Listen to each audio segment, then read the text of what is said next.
بسم الله الرحمن الرحيم الحمد لله رب العالمين والصلاة والسلام على إمام المرسلين وخاتم النبيين سيدنا حبيبنا محمد بن عبد الله وعلى آله وصحبه ومن والاه ودعا بدعوته إلى يوم الدين وبعد. السلام عليكم ورحمة الله وبركاته. Notre hadith de ce jour a été rapporté par Abu Bakrata et donc voici le contenu du hadith.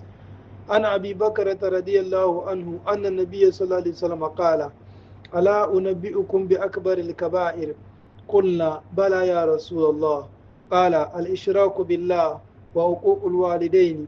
وكان متكئا فجلس فقال: ألا وقول الزور وشهادة الزور. فما زال يكررها حتى قلنا ليته سكت. رواه البخاري. Le hadith du jour nous est rapporté par l'illustre compagnon du prophète sallallahu alayhi wa sallam, Abu Bakr qu'Allah subhanahu wa ta'ala l'agrée, ainsi que l'ensemble des compagnons du prophète sallallahu alayhi wa sallam, qui a dit ceci. Le prophète sallallahu alayhi wa sallam a dit: Ala unabbi'ukum bi akbar al-kaba'ir. Qulna bala ya Rasulallah. Qala: al-ishraku billah wa uquq al-walidayn.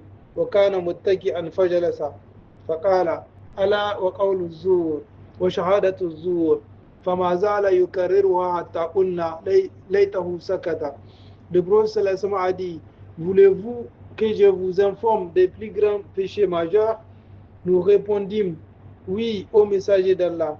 Il dit: l'association à Allah subhanahu wa ta'ala, le polythéisme et la désobéissance envers les parents.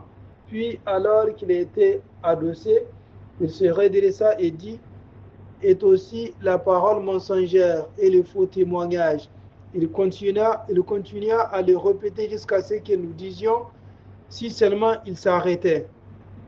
Telle est une brève traduction de ce hadith, qu'Allah subhanahu wa ta'ala nous fasse comprendre de plus.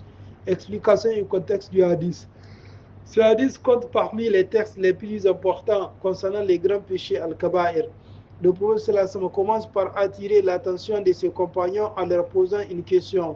Il mentionne d'abord les deux péchés les plus graves: l'association à Allah subhanahu wa ta'ala à shirk, attribuer à Allah subhanahu wa ta'ala un associé de l'adoration, la seigneurie ou ses attributs, la désobéissance envers les parents, uququl walidayn, leur manquer de respect, les blesser ou négliger leurs droits.